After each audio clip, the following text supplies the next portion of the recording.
রাধে রাধে বন্ধুরা, আজকে আমাদের ডে 3। আজকে ডে 3 তো,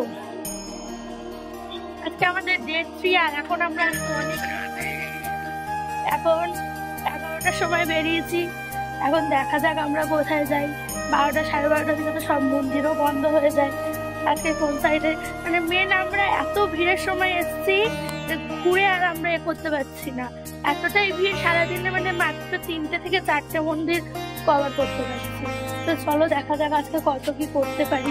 তো বেরোতে যেহেতু আমাদের অনেকটাই লেট হয়ে গেছিলো, মানে মোটামুটি প্রায় 11:30 বেজে গেছিলো সকাল।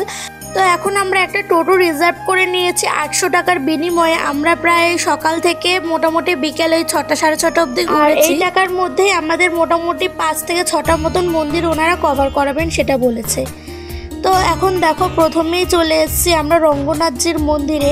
আর এখানেই সোনার তাল গাছ রয়েছে বলা হয়। মানে এখানে আস্তে আস্তে আমাদের এতটা লেট হয়ে গেছে, প্রায় হচ্ছে গিয়ে 12:30টার কাছাকাছি বেজে গেছে। আর তোমরা তো জানো বৃন্দাবনের প্রত্যেকটা মন্দির 12টা থেকে 4টে অবধি বন্ধ থাকে। তো চলো বন্ধুরা, সামনে যে বড় দরজাটা দেখতে পাচ্ছ মন্দিরের, এটাকে কিন্তু বৈকুণ্ঠ দুয়ার বলা হয়। আর সারা বছরের মধ্যে এটা কিন্তু একটা টাইমই খোলা হয়, পৌষ মাসে। আর ভক্তরা মনে করেন যখন এই দরজাটি খোলা হয় বৈকুণ্ঠ ধামের, তখন যারা এই মানে বৈকুণ্ঠ ধামের এই দরজাটি দিয়ে ভেতরে প্রবেশ করে, মৃত্যুর পর অবশ্যই তারা বৈকুণ্ঠ ধামেই যাবে। এটা তাদের একদম অগাধ বিশ্বাস। তাই জন্য কিন্তু এখানে মানে প্রচুর ভিড় হয়ে যায় এই সময়টা, মানে বছরে একটা সময়তে।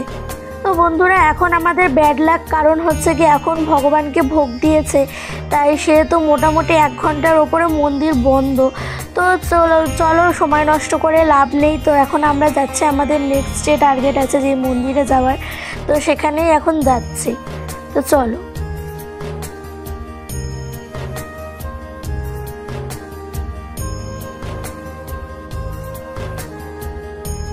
যেতে যেতে দুপাশে রাস্তাঘাট মানে এতটা সুন্দর, এখানে প্রকৃতির পরিবেশ যে একটু ভিডিও না করে পারলাম না, তাই তোমাদের সাথে একটু শেয়ার করলাম। দেখো আমরা যেই শহরে থাকি সেই শহরের থেকে কিন্তু একদম অন্যরকম পরিবেশ এখানে। মানে টিভি সিরিয়ালে যেরকম দেখতাম যে বৃন্দাবন এরকম হয়, সত্যি হয়তো বৃন্দাবন এরকমই। তো বন্ধুরা এখন আমরা কিন্তু নেমে পড়েছি টোটো থেকে। আর এটাকে মানসরোবর বলা হয়, নিশ্চয়ই তোমরা মানসরোবর নামটা শুনেছো। তো বৃন্দাবনে এটা একটা খুবই মানে প্রচলিত জায়গা, যে খুবই ফেমাস জায়গা যাকে বলে মানসরোবর। মানসরোবরে কিন্তু শ্রীকৃষ্ণ রাধারানীর এখানে মান ভাঙিয়েছিল, তাই এই জায়গাটির নাম মানসরোবর। আর এর ভেতরে যে মন্দিরটি আছে সেটাকে মান মন্দির বলা হয়। আর এই জায়গাটা এতটা সুন্দর যে তোমাদেরকে কি বলবো, প্রত্যেকেই এসে তাদের একটা করে অন্তত ফটো তুলে নিয়ে যায়। যে জায়গাটি এতটাই সুন্দর যে এখানে ফটো তোলার একটাই কারণ, আমার মনে হয় যে লোকে হয়তো ভাবে যে হচ্ছে দর্শন করতে গিয়ে মানুষ এত ফটো কেন তোলে, কিন্তু আমার মনে হয় আমি তো বাড়ি চলে যাব, কিন্তু আমার এই ফটোগুলো আমি সঙ্গে করে নিয়ে যাব। কিন্তু এই ফটোগুলোই যদি না তুলি, বাড়ি গিয়েও আমি মানে কি করে আমার মনে পড়বে যে না আমি এই জায়গাতে গেছিলাম। ফটোগুলো দেখবো আর সেই আবেগগুলো নিজের মনের মধ্যে নিয়ে বাঁচবো, আমার এটাই মনে হয়। এই জন্যই আমি বৃন্দাবনে গিয়ে প্রচুর ফটো তুলেছি। তো মান মন্দিরের ভেতরে যেহেতু ক্যামেরা করতে দিচ্ছিল না, আর মান মন্দির থেকে আমি পুজো দিয়ে এখন চলে এসেছি মানসরোবরে। জায়গাটা এতটা সুন্দর বন্ধুরা, তোমরা একটুখানি দেখো, এতটা সুন্দর জায়গা হয় আমার বলে মনে হয় না। খুব ভালো লেগেছে জায়গাটা আমার, পুরো একদম শান্ত নিরিবিলি পরিবেশ। আর বেরিয়ে যেহেতু আমাদের খিদে পেয়ে গেছিলো, আমরা কিছু খেয়ে বেরোয়নি, তো এই 4টে পাঁপড় কিনলাম, 5 টাকা করে নিয়েছিল। কি আর খাবো, ওই পাঁপড়ই খাচ্ছি। কি বেশ বড় বড় ছিল জানো তো পাঁপড়গুলো, আর পাঁপড়গুলো খেতে খুব সুন্দর ছিল। তো এখন আর খেলে হবে না, চলো আমরা এবার যাই নেক্সট মন্দিরে। তো এখান থেকে কিছু টুকটাক খাবার নিয়ে নিয়েছিলাম। আর বন্ধুরা দেখো আমাদের ভাগ্য এতটাই ভালো যে আমরা দেখতাম যে বৃন্দাবনে গিয়ে সবাই দেখি ময়ূরের ভিডিও করে, ময়ূর দেখতে পায়। আমরাও দেখতে পেয়েছিলাম জানো তো, মোটামুটি আমরা অনেকগুলোই ময়ূর দেখতে পেয়েছি, কিন্তু ভিডিওতে অতটা ভালো আসছিল না, দূরে ছিল। আর এখন আমরা চলে এসেছি সবথেকে বড় জায়গায়, এটাকে বলা হয় ভান্ডির বন। এই ভান্ডির বনে কিন্তু রাধাকৃষ্ণের বিয়ে হয়েছিল। অনেক স্বপ্ন ছিল জানো তো এই সমস্ত জায়গাগুলো ঘোরার। আর এই জায়গাগুলো সত্যি আমি জানি না, হয়তো আগের জন্মে কোনো ভালো কর্ম করেছিলাম, না হলে এই সমস্ত জায়গায় ঘোরার আমার কোনো হয়তো সৌভাগ্য হতো না। যাই হোক, এই জায়গাগুলোতে যেতে পেরেছি, এগুলোই জীবনে আমার সবথেকে বড় পাওয়া। তো বিবাহ স্থানটা তোমাদের পরে দর্শন করাচ্ছি। এটা ওইখানেই রয়েছিল, পাশেই একদম। তো এটাকে প্রাচীন মন্দির বলা হয়। এই প্রাচীন মন্দিরের ভেতরে তোমরা ভগবানের একটু দর্শন করে নাও। আর এই মন্দিরের ভিতরে একটা জিনিস কি ভালো জানো তো, এখানে না কিসের একটা আটার যেন রুটি আর আচার সবাইকে প্রসাদে দেয়। কিসের আটা আমি বলতে পারবো না, আটাটা না কেমন যেন একটু কালো কালো টাইপের দেখতে। তো প্রসাদটা পেয়ে আমার খুবই ভালোই লেগেছে। জানি না ওটা কিসের আটা, আর তোমরা যদি জেনে থাকো তাহলে ওটা কিসের আটা তাহলে একবার আমাকে কমেন্টে জানিও। দেখো এখানে বন্ধুরা এই মানে কাঁচের ঘরটির মধ্যে কত সুন্দর লাগছে। স্বয়ং ব্রহ্মাদেব রাধাকৃষ্ণের বিবাহ দিচ্ছেন, এটাই সত্যি। হ্যাঁ, ব্রহ্মাদেবী কিন্তু রাধাকৃষ্ণের বিবাহ দিয়েছিলেন, কারণ রাধাকৃষ্ণ রূপে মানে এই মানুষ অবতারে যখন রাধাকৃষ্ণ জন্মেছিলেন তখন তাদের কিন্তু এই রূপে কোনো বিয়ে ছিল না। লক্ষ্মীনারায়ণ রূপে তাদের বিবাহিত জীবনের পরিচয় আমরা মানে সবাই জানি, কিন্তু এই রূপে কিন্তু মানে কোনো রকম কোনো বিয়ে ছিল না, যেটা আমরা সকলেই জানি। তার কারণ একটাই, তার কারণ মানে ভগবান হয়তো আমাদেরকে জানাতে চেয়েছেন মানে প্রেম করা মানে এমন নয় যে বিবাহ বন্ধনে আবদ্ধ থেকেই প্রেম করা সম্ভব। হয়তো বিবাহ বন্ধনে আবদ্ধ না থেকেও মানে একে অপরের প্রতি ভালোবাসা রাখা যায়, সেটাই হয়তো সঠিক। সাথে হয়তো ভগবান এটাও শেখাতে চেয়েছেন আমাদেরকে যে সব প্রেমের পরিণতি যে বিয়েই হবে এটাও কিন্তু কোনো কথা নয়। তাই বলে মানে একে অপরের প্রতি যে ভালোবাসাটাই বেশি, ভালোবাসা যে নষ্ট করে দেবো আমরা, সেটা একদম ঠিক কথা নয়। দূরে থেকেও ভালোবাসা যায়। আর রাধাকৃষ্ণের কিন্তু আমরা অনেকেই জানি যে বিয়ে হয়নি, কিন্তু সত্যিকারের মানে রাধাকৃষ্ণের কিন্তু স্বর্গে বিয়ে হয়েছিল রাধাকৃষ্ণ রূপে। তো সকল দেবতারা সেই বিয়ের সাক্ষী ছিলেন, কারণ সকল দেবতাদের আবদারেই রাধাকৃষ্ণ রূপে তারা বিয়ে করেছিল। এবং এর সাথে সাথে পাশেই দর্শন করলাম প্রাচীন তাওজি মন্দির।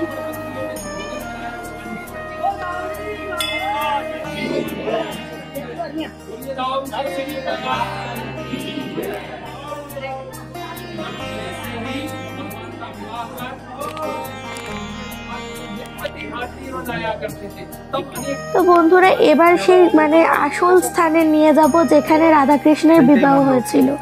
হ্যাঁ, এই বটগাছের গোড়াতেই কিন্তু একদম রাধাকৃষ্ণের বিবাহ হয়েছিল, আর স্বয়ং ব্রহ্মাদেব দাঁড়িয়ে থেকে রাধাকৃষ্ণের বিয়ে দিয়েছিল, আর সাথে ছিল স্বর্গের সকল দেবতারা।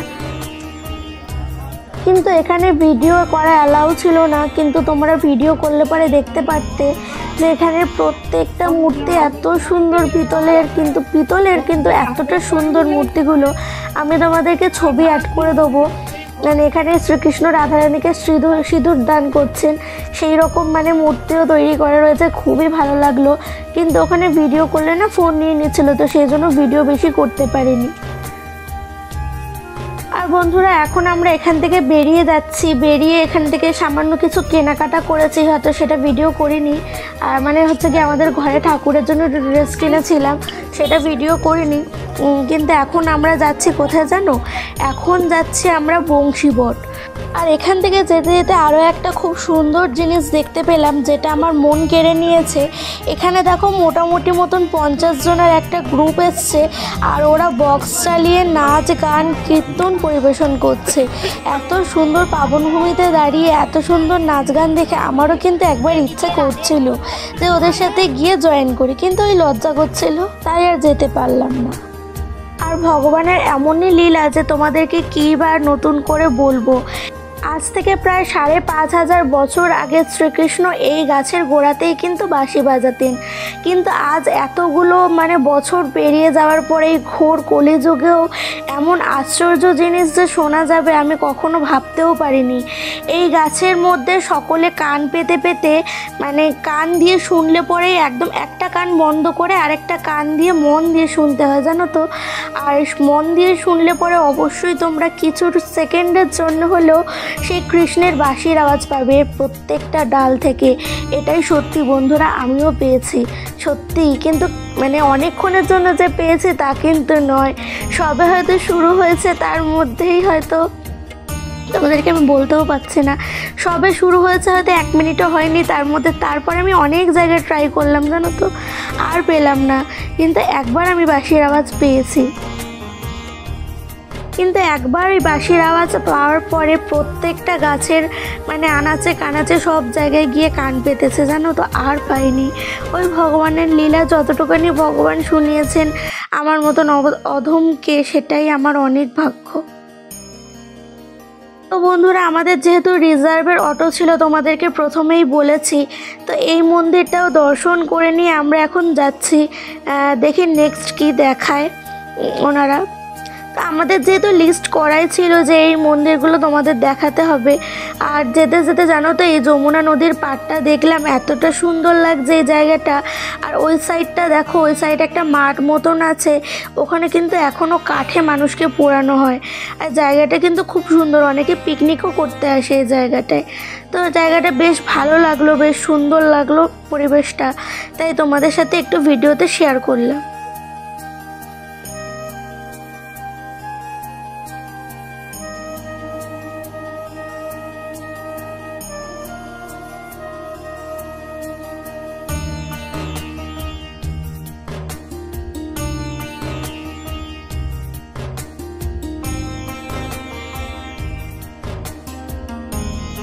তো বন্ধুরা, এখন আমরা নামলাম শীষমহলে। জানো তো, এই সময়টা মোটামুটি 3টে সাড়ে 3টে বাজে। ওই জন্য আমাদের কিন্তু আরও একটা মন্দির দেখার কথা ছিল, সেটা হচ্ছে সুদামা কুঠি। কিন্তু এই সময় তো বন্ধ বলে আমরা দেখতে পাইনি। তবুও আমরা দোনমনো করে এই মন্দিরে এসেছি, দেখা যাক যদি দর্শন করতে পারি তো খুব ভালো। আর আমাদের কপাল এতটাই ভালো, দর্শনের জন্য কিন্তু গেট বন্ধই ছিল, কিন্তু জাস্ট আমরা গিয়ে দাঁড়িয়েছি, টাইমও হয়নি, কিন্তু তার আগেই দরজাটা খুলে দিয়েছে। ভগবান আজকে আমাদের উপর অনেক কৃপা করেছে। আর এই শীষমহলটা এতটা সুন্দর যে তোমাদেরকে কি বলবো। তোমরা যদি বৃন্দাবনে কেউ ঘুরতে যাও, অবশ্যই কিন্তু শীষমহলটা অন্তত দেখে এসো।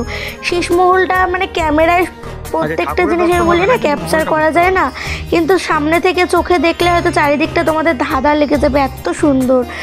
মন্দিরের ভেতরে প্রত্যেকটা নকশা পুরো কাঁচ দিয়ে তৈরি করা। আর দেখো, ভগবানের পর্দাও সরিয়ে দিল। এখানে কিন্তু চিত্রপটে ভগবানের পুজো করা হয়। আর এই মন্দিরের চারিদিকে আমরা একবার করে পরিক্রমাও করে নিলাম।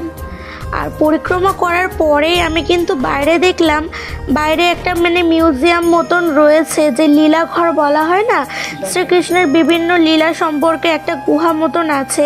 ওটার ভিতরে টিকিট কেটে যেতে হয়, 5 টাকা করে টিকিট নেয়। তো ওইটা দর্শন করতে যাব। তো তার আগে তোমাদেরকে দেখিয়ে দিচ্ছি শীষমহলের ভিতরে বিভিন্ন রকম নকশার যে কারুকার্য রয়েছে, তো সেগুলো তোমাদের সাথে একটু তুলে ধরছি। তোমরা কিন্তু বৃন্দাবনে গেলে পরে অবশ্যই এই শীষমহলের মন্দিরটা দর্শন করো। এখানকার ভেতরের এই নকশা, কাচের তৈরি যে কারুকার্যগুলো, সেগুলো তোমাদের অবশ্যই ভালো লাগবে। তো বন্ধুরা, আমরা এই মিউজিয়াম গুহাটায় এখন ঢুকে গেছি। আর প্রত্যেকটা এতে দেখো কত সুন্দর করে সাজানো রয়েছে বিভিন্ন কাহিনী, ঘটনার বিবরণ দিয়ে। প্রথমেই দেখাচ্ছে এখানে শ্রীকৃষ্ণের জন্ম কিভাবে হয়েছে সেটা দেখাচ্ছে। আর এই মিউজিয়ামটির ভেতরে এখানে হচ্ছে ভক্ত শ্রবণ কুমারের একটি ঘটনা কাহিনী তুলে ধরা হয়েছে বিভিন্ন রকম এর মাধ্যমে। এখানে দেখো, এটা হচ্ছে ভক্ত শ্রবণ কুমার। পরের ঘরটিতে দেখানো হয়েছে বাসুদেব শ্রীকৃষ্ণকে কি করে গোকুলে নিয়ে গিয়েছিল। শ্রীকৃষ্ণের জন্মের পরে স্বয়ং মহাদেবও তাকে দর্শন করতে এসেছিলেন। এখানে দেখানো হয়েছে বকাসুর বধ। আর এই যে ছোট্ট কৃষ্ণ মাতা যশোদাকে যখন ব্রহ্মাণ্ড দর্শন করেছিল মুখের ভেতরে, সেই দৃশ্যই এখানে তুলে ধরা হয়েছে। ছোট্ট কৃষ্ণ দেখো গরুর বাটে মুখ লাগিয়ে দুধ খাচ্ছে। এরপর এখানে তুলে ধরা রয়েছে ছোট্ট কৃষ্ণের মাখন চুরি লীলা।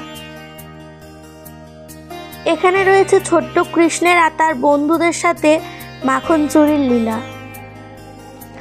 এই ঘরটিতে দেখানো হয়েছে শ্রীকৃষ্ণ গোপীদের যে বস্ত্র চুরি করেছিল, সেই দৃশ্যটি এখানে ফুটিয়ে তোলা রয়েছে। আর পাশে রয়েছে ভক্ত মীরাবাই, যে সারাক্ষণ কৃষ্ণ ভক্তি নিয়েই মেতে থাকতেন। सुखदेव जी